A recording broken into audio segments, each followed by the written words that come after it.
Bonjour, je m'appelle Nicolas Settenfeld et je vais vous lire la plaquette Fureur de Lire consacrée à Jacques Sternberg, Conte glacé. Ça tourne. Bonjour, je m'appelle Laura Delay, je vais vous lire un extrait de la plaquette dédiée à Jacques Sternberg, plaquette de la Fureur de Lire, donc, qui s'appelle Les Contes glacés. Donc la photographie. Cette photographie-là, soigneusement collée sur du contreplaqué, envahissait tout un mur et elle représentait un lac, d'ailleurs assez banal, pas tellement pittoresque en fin de compte. Sur le lac, on voyait une barque perdue au loin, minuscule. L'homme mit longtemps à se rendre à l'évidence, la barque, de semaine en semaine, grandissait. C'est ainsi, inexorablement, se déplaçant dans un espace-temps impossible à définir, la barque grandissait parce qu'elle avançait sur le lac venant de quelque lointain rivage, se dirigeant vers le bord extérieur de la photo. Un jour, l'homme put distinguer qu'il y avait deux personnages dans la barque. L'un ramait, l'autre attendait. Et un mois plus tard, il put discerner d'autres détails. Celui qui ramait avait les bras nus, ce qui ne surprenait guère, mais celui qui attendait, celui-là, semblait regarder avec insistance vers la chambre, et sur ses genoux, il y avait un fusil dont le canon également regardait la chambre. Les revenants. Un jour, ils revinrent sur Terre. Ils nous apprirent que nous n'étions ni des animaux, ni de purs esprits, ni des êtres humains, mais des robots. Des robots de chair, car ils avaient utilisé cette matière pour nous fabriquer. Ils nous avaient d'ailleurs façonnés à leur image, mais très grossièrement, à la hâte, sans fignoler les détails. Eux seuls étaient les êtres humains de cette planète. Ils l'avaient d'ailleurs quittée depuis bien longtemps. Ils nous l'avaient laissée, parce qu'ils étaient indolents et qu'ils nous avaient conçus industrieux, travailleurs gavés de conscience professionnelle et d'ambition. Pendant des siècles, nous avions été à notre insu les métayers de leur terre, mais ils étaient revenus. Et dans le regard atone qu'ils nous accordaient, il n'y avait ni reconnaissance ni indulgence. La fuite. Ils venaient d'un monde perdu au plus profond des galaxies. Débarquer sur Terre était le but de leur voyage. Leur astronef se posa en souplesse, en silence, en plein cœur d'un effrayant vacarme. Ils avaient débarqué au centre d'un théâtre d'opération au Vietnam. Ils repartirent immédiatement, sans demander leur reste. Ils ne revinrent plus jamais. La conquête. Les Fulgriens furent les premiers à débarquer sur Terre. Ils n'eurent aucun mal à vaincre les Terriens. Ils avaient plus de 10 siècles d'avance sur leur civilisation. Leur supériorité était si grande que cette invasion fut presque pacifique et que la conquête de la planète ne fit pas couler beaucoup de sang. La Terre capitula et délégua des militaires très gradés pour discuter avec les Fulgriens des conditions de cette reddition. Mais quand les Fulgriens entendirent pour la première fois le langage, à la fois simple et pompeux, solennel et ridicule des Terriens, ils n'en crurent pas leurs oreilles. Ils restèrent sans réplique, ne signèrent rien, et ils ne revinrent plus jamais sur ce monde de simples d'esprit qu'ils auraient pu annexer. Donc, les doubles. Depuis qu'on avait inventé le miroir, l'homme avait eu le temps de penser à son reflet. Il avait même eu le temps de le contempler, de le vénérer. Il avait toujours eu pour son reflet toutes les indulgences et même toutes les adulations.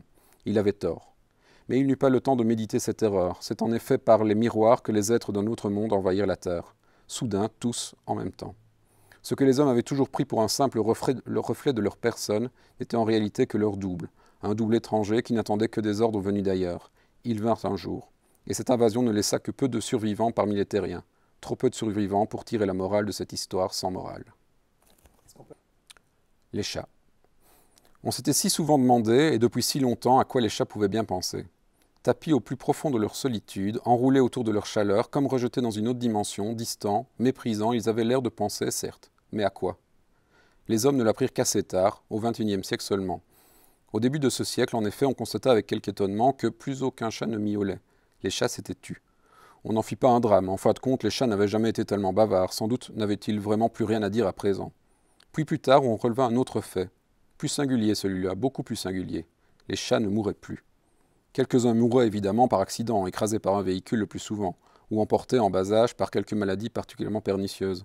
Mais les autres évitaient la mort, lui échappaient, comme si cette fatale échéance n'avait plus existé pour eux. Cette énigme, personne ne la perça jamais. Leur secret était simple pourtant. Les chats, depuis qu'ils étaient sur Terre, n'étaient jamais sortis de leur indolence native pour accomplir, comme les hommes, 1000 petits tours savants.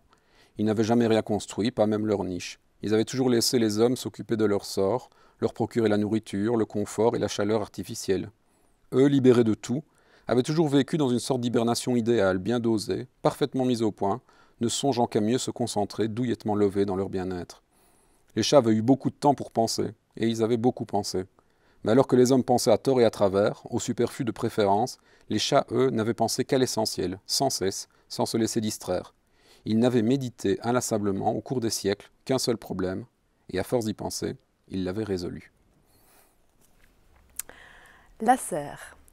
On appelle ainsi le quartier ouest de la ville. Les immeubles sont tous identiques dans ce quartier, tous faits de gigantesques verrières soutenues par des poutres d'acier. Un vaste plafond remplace le ciel, affichant éternellement un temps gris avec une menace constante d'une pluie qui ne tombera jamais. Tout a été climatisé, tout est artificiel. La température est constante et l'air remplacé de jour comme de nuit par une chaleur pharmaceutique, une atmosphère de pièces surchauffées par de puissants radiateurs invisibles. La lumière règne comme la chaleur, uniforme, stagnante, accablante. Dans la serre, il n'y a pas de verdure, mais les hommes remplacent la végétation. Les habitants de cette zone sont en effet tous chômeurs, obligatoirement chômeurs à perpétuité et entretenus par l'administration. Ils sont logés sans frais, sans taxes, dans de vastes cellules entièrement vides. Les repas sont livrés gratuitement à domicile à des heures régulières.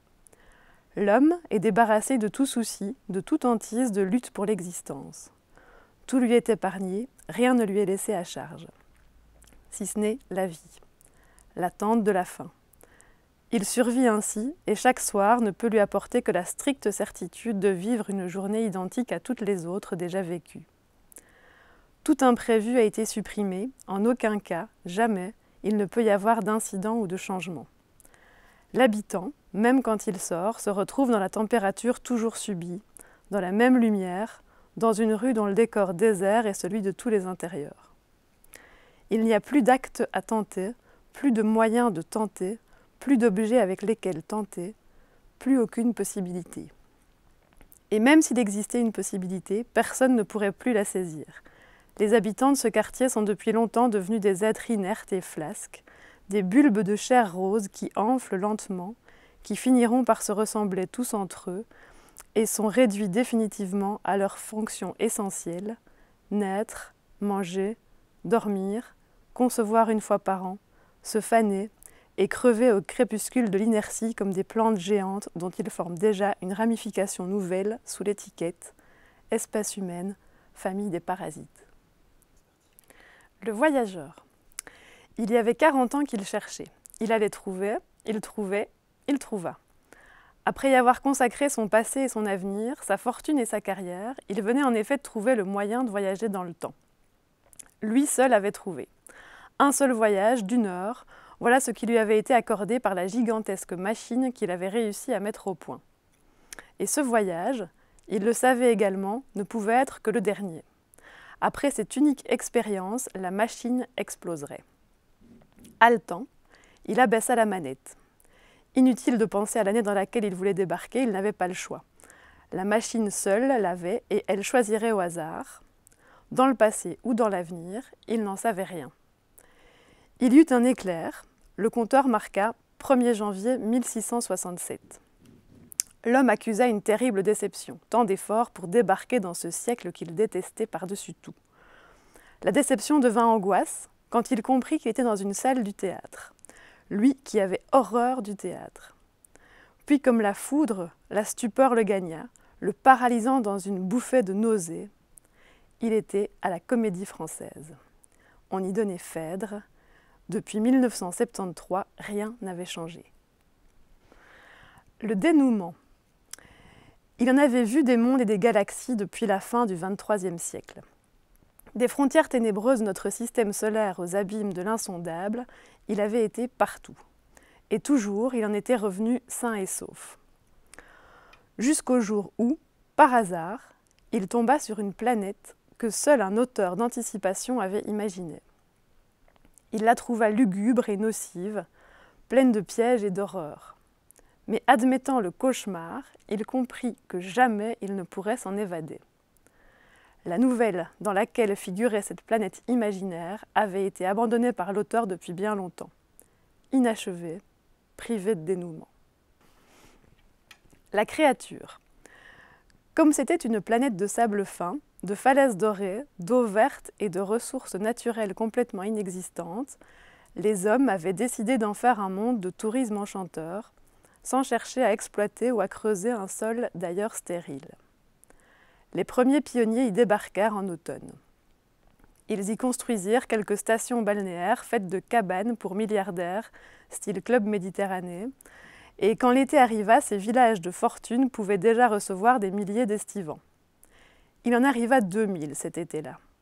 Ils passèrent plusieurs semaines de charme à se dorer aux 3 petits soleils de ce monde, à s'extasier dans ses paysages, son calme, son climat, et le fait reposant que cette planète ne recélait ni insectes, ni carnivores, ni poissons redoutables, ni aucune forme de vie animale.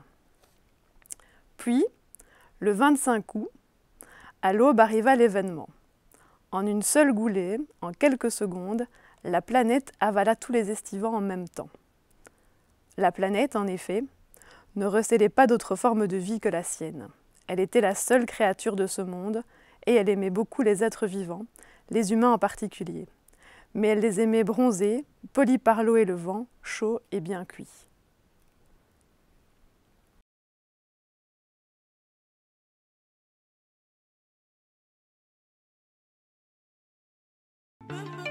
Une initiative de la Fédération Wallonie-Bruxelles.